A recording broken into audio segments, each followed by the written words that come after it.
Good afternoon students. आप लोग घर पर ही होंगे और स्वस्थ होंगे, साथ ही साथ पढ़ाई भी कर रहे होंगे। तो आज मैं टॉपिक पारिस्थितिक तंत्र पर ही बात कर रहा हूँ। उस पर हम पढ़ चुके हैं ऊर्जा प्रवाह, खाद्य श्रृंखला, खाद्य जाल, पारिस्थितिक तंत्र के घटक और पारिस्थितिक तंत्र का वर्गीकरण। इन सारी चीज़ों का अध्ययन हम कर चुके हैं। उसके बाद आज का जो टॉपिक है वो है पारिस्थितिक पिरामिड।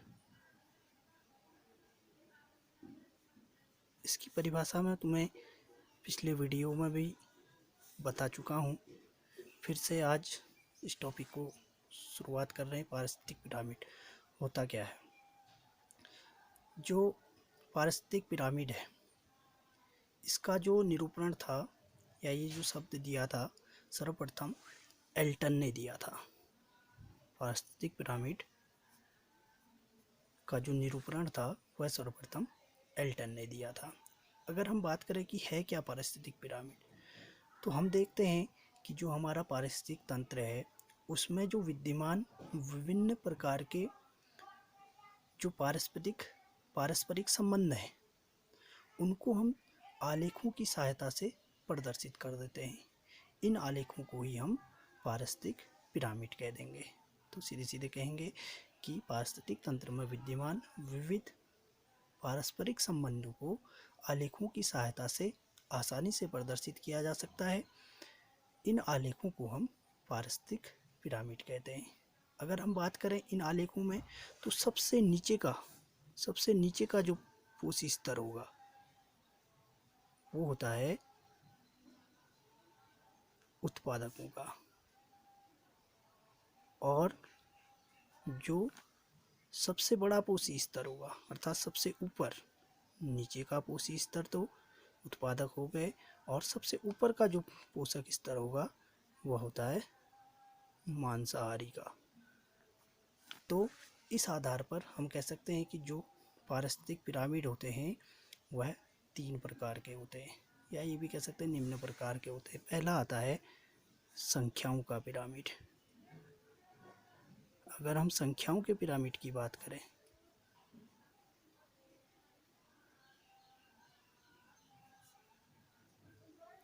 तो इस पिरामिड में विभिन्न जो पोषी स्तर होंगे उस पर मिलने वाले जो भी जीव होते हैं उनकी संख्या को प्रदर्शित करने का कार्य संख्याओं के पिरामिडों द्वारा किया जा सकता है।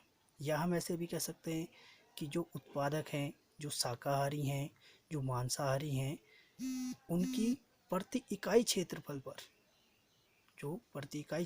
है उस पर मिलने वाली जो संख्या होती है उसको प्रदर्शित करने का कार्य हमेशा संख्याओं के पिरामिड करते हैं। ये जो संख्या के पिरामिड होंगे ये हमेशा सीधे होते हैं अर्थात अपराइट टाइप के होंगे। तो कुछ पिरामिड उल्टे भी हो सकते हैं।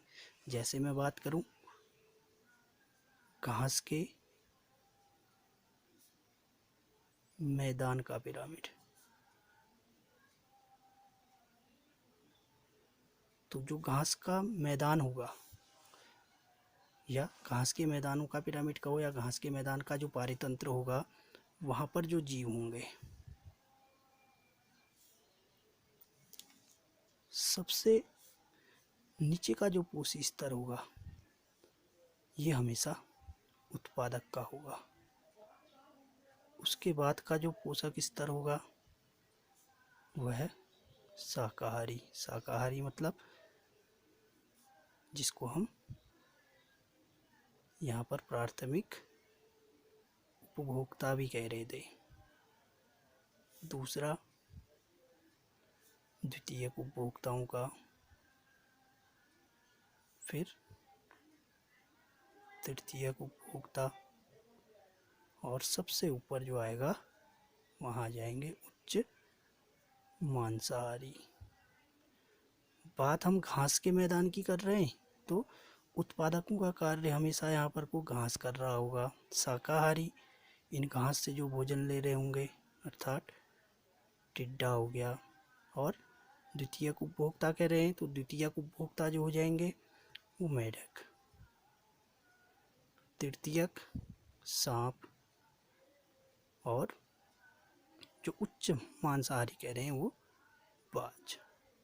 अर्थात अगर इस पारितंत्र को देखा हम, जो घास के मैदान का पारितंत्र था, तो मैंने ऊपर भी बताया था परिभाषा में कि जब जो सबसे नीचे का पोषी स्तर है वो उत्पादक है, अर्थात घास यहाँ पर उत्पादक का कार्य कर रही है, और सबसे ऊपर का जो पोषी स्तर है वो मांसाहारियों का है, अर्थात जो बाज है वह मांसाहारी का कार्य कर रहा है। उसके बाद दूसरा जो आता है पिरामिड, उसको हम कह दे रहे हैं दूसरा ऊर्जा का पिरामिड। अब बात आती है ऊर्जा का पिरामिड होता क्या है। तो जो हमारा पारितंत्र है उसमें विभिन्न प्रकार के जो पोषी स्तर हैं, तो अगर हम वो क्या कार्य कर रहे हैं, अर्थात उनका क्या क्रियात्मक योगदान है, अगर हम उसकी तुलना करना चाहें तो उसकी तुलना का कार्य हमेशा ऊर्जा के पिरामिडों ही द्वारा की जाती है। अर्थात ये भी कह सकते हैं कि जो ऊर्जा के पिरामिड होते हैं वे सबसे अधिक सूचनात्मक होते हैं। अर्थात ये ऊर्जा के जो पिरामिड होंगे ये ऊष्मागतिकीय नियमों की भी व्याख्या करते हैं, और ऊर्जा जब एक कोशी स्तर से दूसरे कोशी स्तर पर जाएगी तो उसका क्षय भी होता है। इसलिए जो ऊर्जा का पिरामिड होगा वह हमेशा सीधा होगा।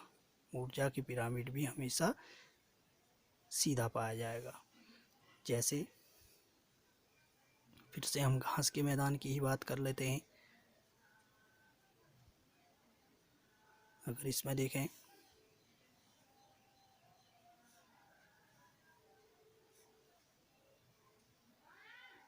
प्रोड्यूसर हो गए,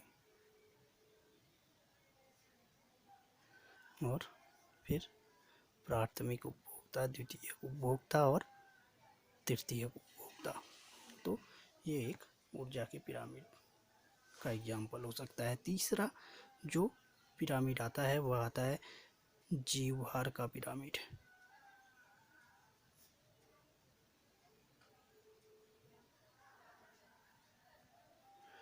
अर्थात पिरामिड ऑफ बायोमास। अर्थात जीवभार मतलब हो गया एक विशेष समय पर जो पोषी स्तर होंगे वह विभिन्न प्रजातियों के जीवों में कुल उनका क्या शुष्क भार होता है, उस भार को दर्शाने का कार्य हमेशा जीव भार के पिरामिड करते हैं। जो जीव भार का पिरामिड होता है ये हमेशा उल्टा होता है। बहुत बार एग्जाम में क्वेश्चन पूछा जाएगा कि निम्न में से कौन सा पिरामिड उल्टा होता है, तो हमेशा ध्यान रखना है कि जीव भार का पिरामिड उल्टा होगा। और जबकि ऊर्जा का पिरामिड सीधा था, घास ये संख्याओं का जो पिरामिड होते हैं ये भी सीधे होते हैं, एक आध अवस्थाओं पर ये उल्टे पाए जाते हैं, लेकिन जो जीवभार के पिरामिड होंगे ये उल्टे पाए जाएंगे। जैसे मैं बात करूं जलीय इकोतंत्र की, जलीय पारिस्थितिक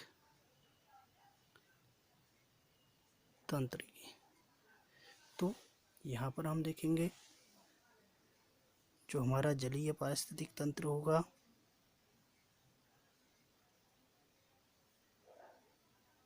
सबसे नीचे का स्तर उत्पादकों का, फिर शाकाहारी, और उसके बाद मांसाहारी। अगर हम उत्पादकों की बात करें तो जो उत्पादक होंगे यहाँ पर को प्लवक हो गए, फिर शाकाहारी की अगर बात करें तो छोटी छोटी मछलियाँ हो गई, मांसाहारी की बात करें तो बड़ी मछलियाँ मांसाहारी के अंतर्गत आएंगी। तो ये थे पारिस्थितिक पिरामिड।